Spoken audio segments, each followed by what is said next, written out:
हर गली महकती है, हर मकाम महकता है, कौन आने वाला है, कुल जहां महकता है। हर गली महकती है, हर मकाम महकता है, कौन आने वाला है, कुल जहां महकता है। आदम और हव्वा की वो दुआ असर लाई, आदम और हव्वा की वो दुआ असर लाई। गौर से अगर देखो वास्ता महकता है, गौर से अगर देखो वास्ता महकता है। हजरात आदम अलैहिस्सलाम है, ये मैं वाकया बताने की कोशिश नहीं कर रहा, बस आपके ज़हन व फिक्र में ये बात बैठाने की कोशिश कर रहा हूँ। आदम अलैहिस्सलाम है, जब जन्नत से इस खाकदानी गिती पे भेजे गए, अब जैसे ही खाकदानी गिती पे तशरीफ लाए, अब तशरीफ लाना था, हजारों कतार रो रहे हैं, सिर्फ और सिर्फ एक खताए इज्तिहादी की वजह से हजरत आदम अलैहिस्सलाम को इस खाकदानी गिती पे भेज दिया गया। अब हजरत आदम अलैहिस्सलाम हजारों कतार रो रहे हैं, अल्लाह रब्बुल इज्जत की बारगाह में अरीज़ा पेश कर रहे हैं, मालिके परवरदिगारा हमारी तौबा को कबूल फरमा ले, मालिके परवरदिगारा हमसे जो गलती हो गई है मुझे माफी का परवाना मिलना चाहिए। 50 साल का जमाना गुजर गया, अभी तक कोई रिस्पॉन्स नहीं आया। इसी तरीके से और आगे बढ़ते चले, हज़रत आदम अलैहिस्सलाम 100 बरस तक अल्लाह रब्बुल इज्जत की बारगाह में तौबा पे तौबा करते रहे, इनकी तौबा कबूल नहीं हो रही है। 150 बरस का जमाना गुजर गया, इनकी तौबा कबूल नहीं हो रही है। 200 बरस का जमाना गुजर गया, इनकी तौबा कबूल नहीं हो रही है। 250 बरस का जमाना गुजर गया, इनकी तौबा कबूल नहीं हो रही है। लोगों तौबा कौन कर रहे हैं? तौबा हम सबके बाप हजरत आदम अलैहिस्सलाम कर रहे हैं, सारे इंसानियत के बाप हजरत आदम अलैहिस्सलाम कर रहे हैं। अब तौबा करते जा रहे हैं, या मालिके परवरदिगारा हमारी निजात फरमा, या मालिके परवरदिगारा जो हमसे गलती हो गई है उस गलती के मुझे माफी मिलना चाहिए। या रब्बुल आलमीन हम तेरी बारगाह में अरीज़ा पेश करते हैं, मुझे माफी दे दिया जाए, लेकिन माफी नहीं मिल रही है। 250 बरस का जमाना गुजर गया, माफी नहीं मिल रही है। अब और आगे बढ़ते जाए, 300 बरस का जमाना गुजर गया। अब जैसे ही 300 बरस का जमाना गुजरा, माफी नहीं मिल रही थी, लेकिन दिल में एक ख्याल पैदा हुआ, दिल में एक बात पैदा हुई, और वो बात ये कि हजरत आदम अलैहिस्सलाम अर्शे बरी पे और हर जगह जन्नत के मकानों पे, हजरत जन्नत के महल्लात पे, हर मकाम पे क्या देखा था? एक कलमा लिखा हुआ था, बहुत ही उम्दा कलमा था। लोगों अगर आप उस कलमा को सुनेंगे झूम जाएंगे जरा मतलब के। और वो ये कलमा लिखा हुआ था, यानी कलमे तय्यब ला इलाहा इल्लल्लाह मुहम्मदुर रसूलुल्लाह। अब हजरत आदम अलैहिस्सलाम के दिल में ये ख्याल पैदा हुआ कि अल्लाह रब्बुल इज्जत अपने नाम के साथ किसी शख्स का नाम जोड़ा है, हो सकता है कि अल्लाह रब्बुल इज्जत के नजदीक सबसे ज्यादा महबूब वही शख्स हो, इसीलिए मोहम्मद अरबी का वसीला बनाकर अब दुआ करना चाहिए।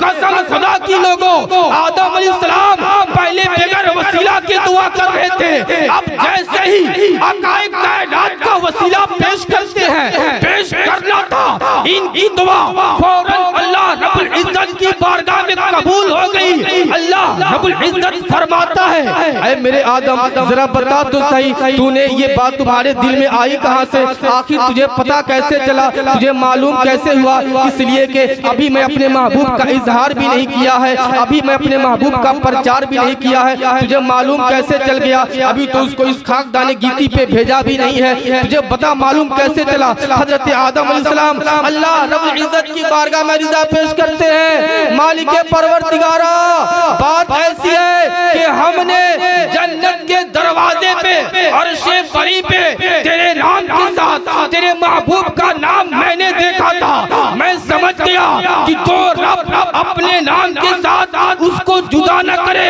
वह कोई और नहीं हो सकता, वही तेरा महबूब है, वही आकाए कायनात है।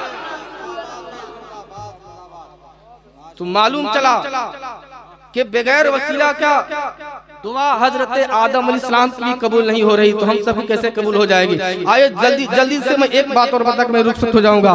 नबी कौनो मकान की वालिदा मोहतरमा जिनका नाम हजरत आमना है, अब जैसी आकाए कायनात उनके शिकम में मुबारक में तशरीफ लाए, हजरत आमना खुद फरमाती है कि अगर मैं जिस गली से गुजर जाती थी वह गली खुशबू से मुअत्तर हो जाया करता था, अगर मैं जहाँ पे कदम रख दिया करती थी, अगर किसी पथरीली इलाके पे मैं कदम रखती थी तो पत्थर भी मोम हो जाया करता था। एक मर्तबा हजरत आमना हजरत अब्दुल मुत्तलिब से फरमाती है कि अब्बा हुजूर बात ऐसी है कि सारे लोगों में जो प्रचार है, जो सारे लोग कह रहे हैं कि हजरत आमना कौन सी खुशबू लगा रही है, उनके बदन से खुशबू का झोंका आती है, वो बात ये है कि ये खुशबू मैं कोई लगाई नहीं हूँ, बल्कि जब से आपके बेटे की अमानत हमारे शिकमे मुबारक में तशरीफ लाया है, उस रोज से उस वक़्त से जहाँ जहाँ मैं जा रही हूँ वह गली खुशबूदार हो जा रही है। हज़रत आमना फरमाती है अब्बा हुजूर बात ऐसी है कि अगर मैं जिस गली से गुजर जाऊं, अगर जिस दरख्त के पास बैठ जाऊं या जिस दरख्त के सामने से या उसके करीब से गुजर जाऊं, वह दरख्त भी मुझ पे सलातो सलाम का नजराना पेश करने लगता है। बाबा हुजूर बात ऐसी है, बात यहीं तक खत्म नहीं होती है। सारी अरब की औरतें जब एक कुएं के पास जाती है, जाने के बाद वहाँ पे मेरा इंतजार करती है, इसलिए कि सारी औरतें डोल और रस्सी और बाल्टी लेकर जाती है इस घर से कुएं से पानी निकाला जाए। बाबा हुजूर बात ऐसी है कि जैसे ही मैं उस कुएं के करीब जाती हूँ तो मुझे रस्सी और डोल और या बाल्टी लेकर जाने की कोई हाजत नहीं होती। जैसे ही मैं कुएं के करीब जाती हूँ और उस कुएं के करीब जाना था कि फौरन पानी खुद ब खुद ऊपर आना शुरू हो जाता है। बाबा हुजूर बात ऐसी है कि वह जैसे ही पानी करीब आता है,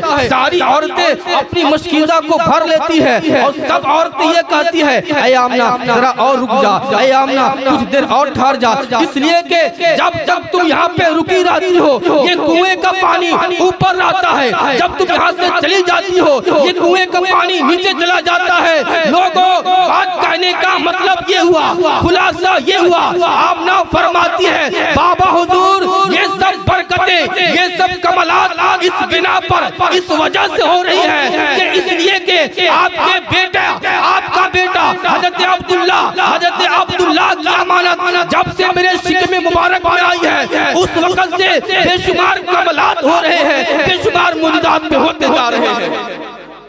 तो लोगों ये जो कमलात हो रहे थे ये नबी कौन मका के सदके में हो रहे थे, आकाए कायनात के सदके में हो रहे थे। नबी कौन मका खाकदान गीती पे तशरीफ नहीं लाए हैं, पहले ही से कमलात पे कमलात चल रहा है, वो नबी कौन मका है। तो लोगों उसी नबी के कलमा पढ़ने वाले हैं, उसी नबी के हम मानने वाले हैं। तो हमें चाहिए कि जो आकाए कायनात ने हमें जो सीरत लाकर पेश किया है, हमें जो मजहब इस्लाम लाकर पेश किया है, उसी के नक्श कदम पे चलने की कोशिश करें। अगर हम उसके नक्श कदम पे चलने की कोशिश करेंगे तो याद रखना हम अगर जमीन के ऊपर रहेंगे फिर भी कामयाब होते हुए नजर आएंगे, अगर जमीन के अंदर रहेंगे फिर भी कामयाब होते हुए नजर आएंगे। बस चंद कलमात के साथ अपनी गुफ्तगू खत्म करता हूँ। वमा अलैना इल्लल बलाग। अस्सलामु अलैकुम व रहमतुल्लाहि।